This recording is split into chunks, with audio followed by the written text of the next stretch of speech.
Buen día, jóvenes estudiantes de cuarto año de secundaria. Les habla una vez más el profesor Juan Carlos Cantoral Vilches. En esta oportunidad, profesor del curso de razonamiento matemático.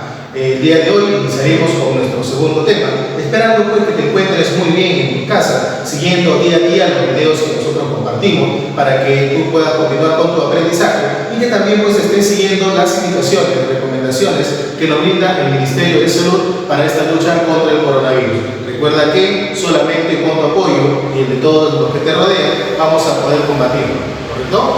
Así que sin más preámbulo, iniciamos con nuestra clase.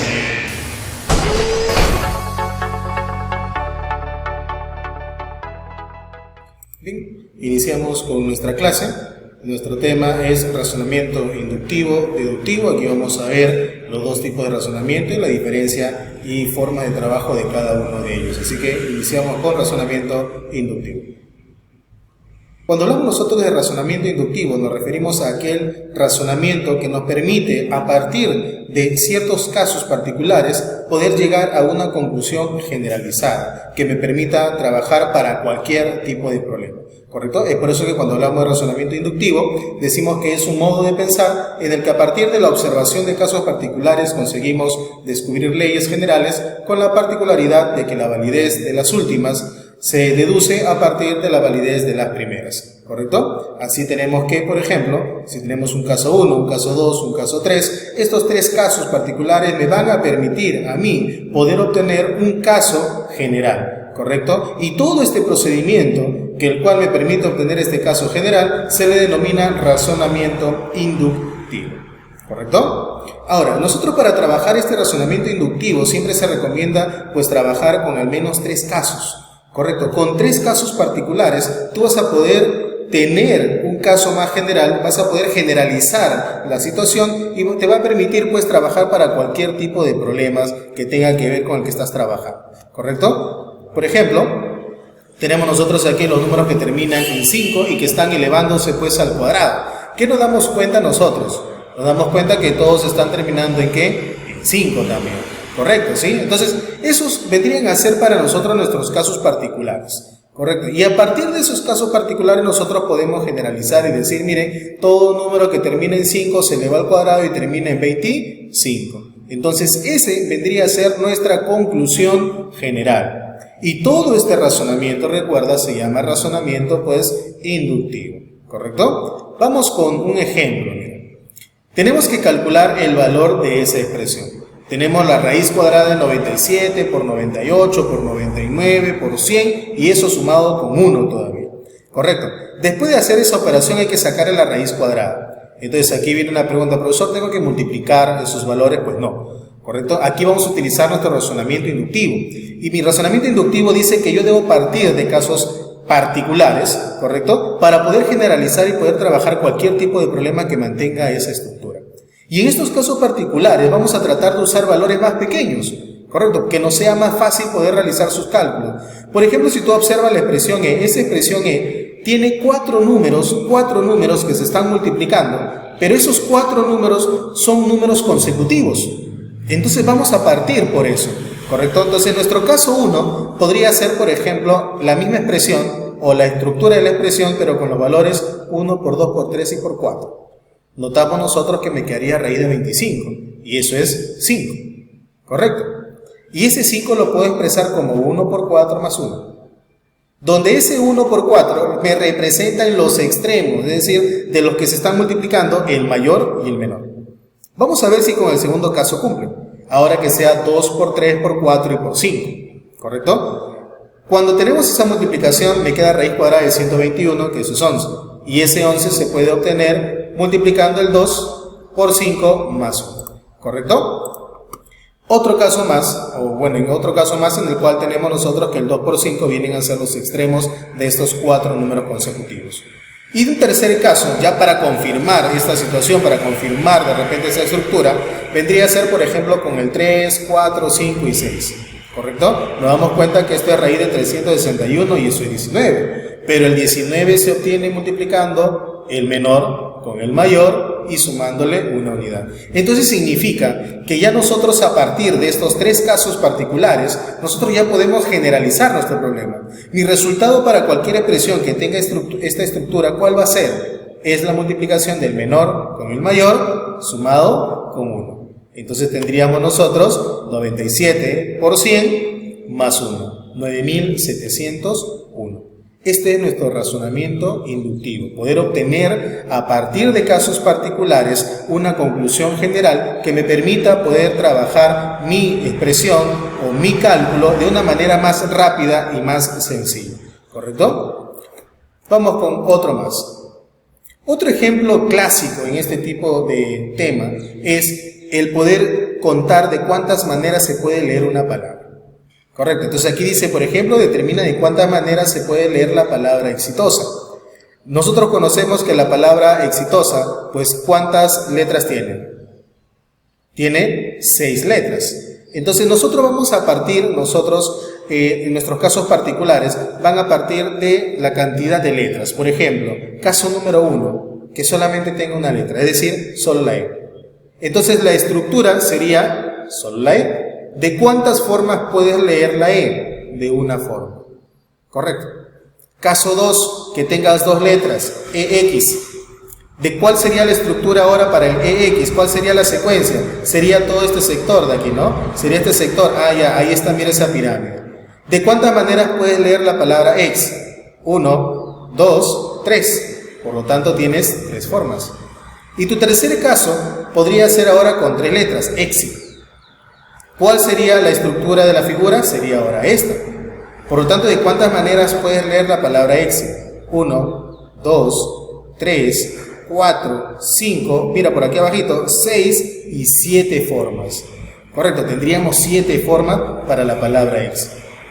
Pero ¿qué características tiene el 1, el 3 y el 7? Mira, el 1 es 2 a la 1 menos 1, ¿correcto? El 3 es 2 a la 2 menos 1. El 7 es 2 al cubo menos 1. Ah, ya todos son potencia de 2, pero cada uno está elevado a un exponente distinto. ¿De dónde sale este 1? Una letra. ¿De dónde sale este 2? 2 letras. ¿De dónde sale este 3? 3 letras. Quiere decir que si yo quiero leer esa estructura con la palabra exitosa, del cual tiene 7 letras, entonces la cantidad de formas vendría a ser 2 a la 7 menos 1, que vendría a ser 127 formas para poder leer esta palabra. Correcto. Esto es en resumen lo que nosotros tenemos con respecto a lo que es razonamiento inductivo. Partir de casos muy pequeños, de casos particulares, para poder obtener una conclusión, correcto, una conclusión general, ¿sí? Para poder generalizar nuestra situación problemática y que pues esa estructura nos permita realizar los cálculos necesarios para cualquier otra expresión. ¿Correcto? Vamos ahora a lo que es razonamiento deductivo, que es lo contrario. Más bien, a partir de un caso general, ¿correcto? A partir de un caso general, yo voy a poder trabajar casos ya puntuales, casos muy particulares, ¿correcto? El razonamiento deductivo, entonces, es un modo de razonar que mediante el cual, a partir de informaciones, casos o criterios generales, se obtiene una conclusión particular. Partimos de un caso general, se tienen los casos particulares, ¿correcto? Estos casos vendrían a ser los casos particulares y todo nuestro razonamiento, que es de una manera contraria al anterior, se le llama razonamiento deductivo. Y vamos a ver también ejemplos, ¿no? Vamos a ver aquí un ejemplo. Por ejemplo, aquí uno tipo lógica, ¿correcto? Todos los hijos de la señora Ana son valientes. Pedro es hijo de la señora Ana. Esto es una información general, el cual me va a permitir a mí llegar a una conclusión. A mí me hablan de todos. Correcto. Y a partir de esa información de que todos los hijos de la señora son valientes y que Pedro es hijo de la señora, yo puedo llegar a una conclusión muy particular con respecto a ese hijo. Yo puedo decir entonces que Pedro es valiente. Correcto. Una conclusión particular. Entonces todo este razonamiento que nos ha permitido partir de una información general a una conclusión particular se le llama razonamiento deductivo. Correcto. Vamos con un ejemplo número 2. Dice, la suma de los n primeros números impares es 900. Por lo tanto, ¿cuál es el valor de n? Tú aquí podrías trabajar incluso ¿ya? Utilizando tu razonamiento inductivo para poder llegar a la conclusión de cuál sería la suma de todos esos n primeros números impares. Pero ya nosotros hemos conocido, correcto, en años anteriores tú has trabajado, ¿ya? Esta es la sumatoria de los n primeros números impares. Y tú has llegado a la conclusión de que los n primeros números impares se calcula con n al cuadrado. Correcto. Entonces, ese vendría a ser mi caso general. Correcto. Ese es lo que yo conozco. ¿Sí? Ese es mi caso general. Y mi caso particular, ya mi caso particular, es que para este valor que me dan en el problema, la sumatoria de estos números es 900. Ah, ya. Entonces, mi caso particular, ¿cuál sería? Si son n números impares, entonces la suma es n cuadrado. Y ese n cuadrado, según el dato del problema, es 900. Entonces, n vale 30. ¿Correcto? Esto es haciendo uso del razonamiento deductivo. ¿Ya? Último ejemplo. Cifras terminales. Este tipo de problemas sobre cifras terminales también son problemas clásicos en la parte de razonamiento deductivo. ¿Correcto? Nosotros aquí lo que vamos a ver son algunos casos que están agrupados por algunas cifras. Por ejemplo, ¿correcto? Primer grupo, para las cifras 0, 1, 5 y 6. Cuando un número termina en las cifras 0, 1, 5 y 6, ¿correcto? Y lo elevas a cualquier exponente, lógicamente que ese exponente sea un entero y positivo, la última cifra no va a variar. ¿Correcto? Es decir, si el número termina en 0, si termina en 1, si termina en 5 y termina en 6, y lo elevas a cualquier exponente que es entero y positivo, el resultado va a seguir terminando en 0, en 1, en 5 y en 6 respectivamente. ¿Correcto? Grupo 2. Cuando tenemos las cifras 4 y 9. ¿Te has puesto a analizar qué es lo que sucede con estas cifras? Mira, cuando tienes las cifras que terminan en 4, ¿correcto? Y lo elevas a cualquier exponente, tenemos lo siguiente, ¿no? Mira, 4 a la 1, 4. 4 al cuadrado termina en 6. 4 al cubo termina en 4. Y 4 a la 4 termina en 6. Nos damos cuenta que los valores de 4 y 6 se van alternando. Pero ¿qué características tienen el 1 y el 3, por ejemplo? Y el 2 y el 4. Impares. Entonces generalizamos y decimos, ¿correcto? Cuando la cifra termina en 4, si lo elevas a un impar, sigue terminando en 4. Pero si lo elevas a un par, termina en 6. Y algo similar sucede con las cifras o con los números cuando terminan en cifra que es 9. Correcto, si lo elevas a un número impar, termina en 9, pero si lo elevas a un número par, termina en 1. Correcto, ahí está nuestro segundo grupo. Y nuestro tercer grupo, cuando las cifras terminales son 2, 3, 7 y 8. Correcto. Aquí vamos a tener, por ejemplo, las potencias de 2. 2 a la 1, 2 a la 2, 2 al cubo y 2 a la 4. Vemos que de repente no hay ninguna alternancia como los anteriores. Pero ¿qué pasa si tú continúas con las siguientes potencias? Si continúas con las siguientes potencias, te vas a dar cuenta que en el siguiente grupo seguimos teniendo las mismas cifras.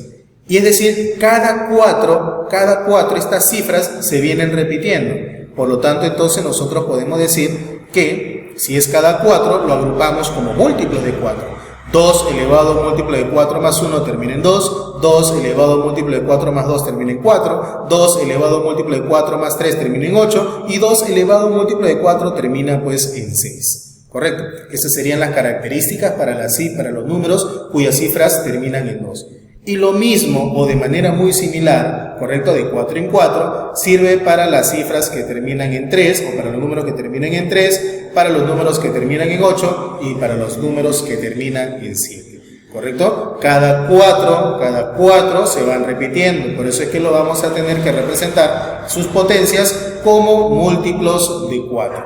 ¿Correcto? Esto es, en resumen, lo que es razonamiento deductivo. Vamos a poner en práctica este bloque de teoría que nosotros hemos visto ahorita, vamos a ponerlo en práctica resolviendo los problemas del resolviendo en clase, ¿correcto? Así que material en mano, en nuestro siguiente video pasamos a los problemas del resolviendo en clase, ¿correcto?